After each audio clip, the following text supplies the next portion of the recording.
Bismillahirrahmanirrahim. Apa perbedaan adab dan akhlak? Nggak ada beda sebenarnya. Ya, sama aja. Akhlak, adab, etika, moral itu antum membedakannya dari sisi apa antum bedakan?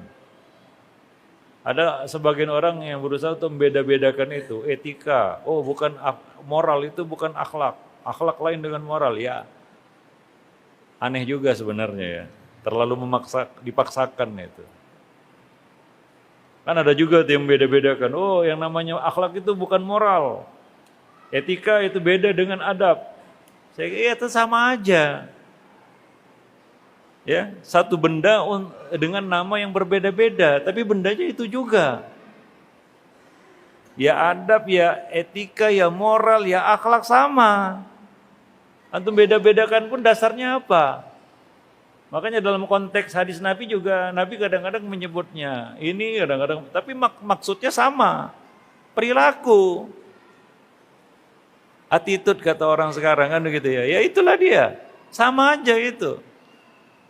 Atau membedakan juga nggak ada dasarnya. Ada hujahnya ini.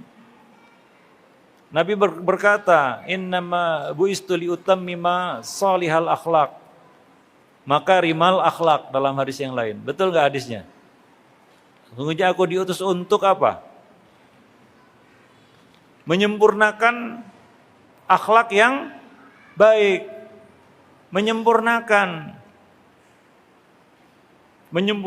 akhlak. Tahu konsekuensi dari sabda Nabi ini? Bahwa akhlak itu sudah ada sebelumnya, bukan satu yang baru. Tapi Islam datang menyempurnakan akhlak itu. Yang sudah ada sebelumnya, makanya bukan hanya di dalam Islam saja yang cerita akhlak.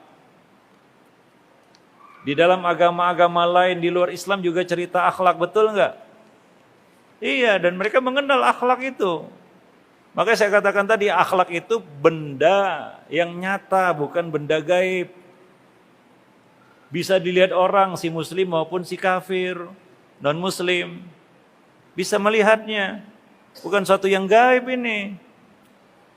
Maka antum beda-bedakan adab dan akhlak, akhlak dan moral, moral dan etika, etika dan akhlaknya sama aja itu. Jujur misalnya, akhlak enggak? Moral enggak? Orang kafir kenal enggak jujur?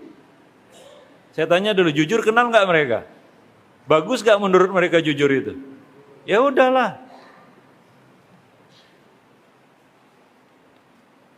Itu menunjukkan bahwa enggak ada beda sebenarnya, suatu yang dikenal juga oleh orang-orang di luar Islam. Bukan hanya di dalam Islam itu dikenal, enggak. Islam bukan yang pertama datang dengan akhlak, enggak.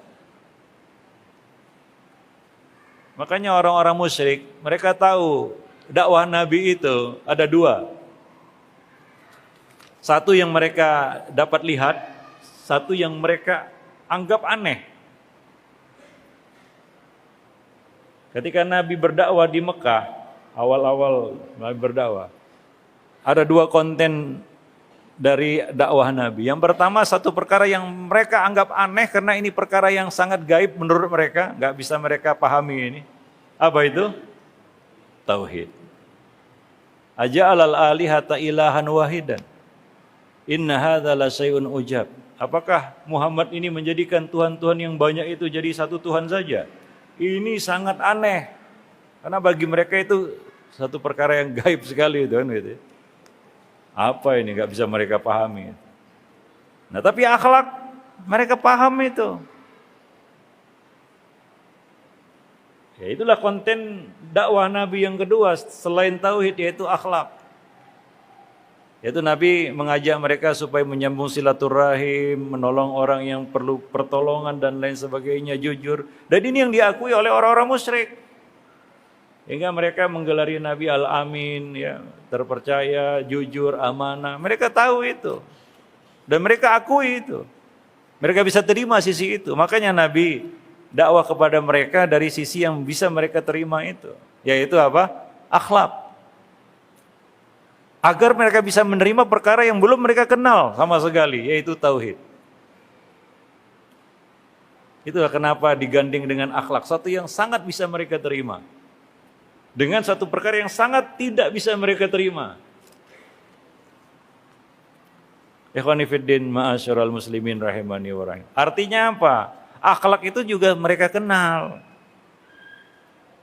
Maka ketika Abu Dzar masih kafir ya, ia mendengar bahwa di Mekah muncul seorang yang mengaku nabi ya.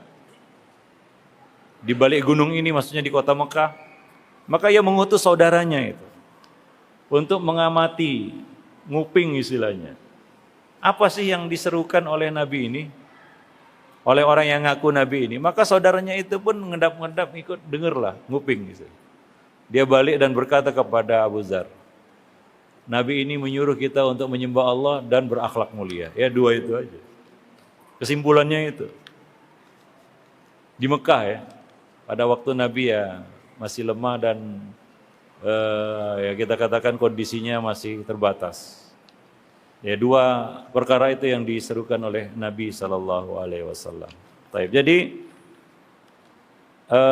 sebenarnya nggak perlu dibedakan antara akhlak, moral, etika, attitude dan lain sebagainya. Itu sama sebenarnya. Ada yang orang berusaha untuk membeda-bedakannya ya juga agak aneh menurut saya ya. Menurut saya agak aneh. Wallahu a'lam bishawab. Karena dasarnya juga nggak kuat. Kalau dasarnya ya jelas bahwa Islam itu datang untuk menyempurnakan akhlak yang sudah ada di kalangan manusia. Artinya mereka juga kenal akhlak walaupun mereka tidak sebut itu akhlak. Mereka sebut moral, mereka sebut etika, attitude dan lain sebagainya, itu nggak jadi masalah. Yang jelas ini satu perkara yang mereka kenal.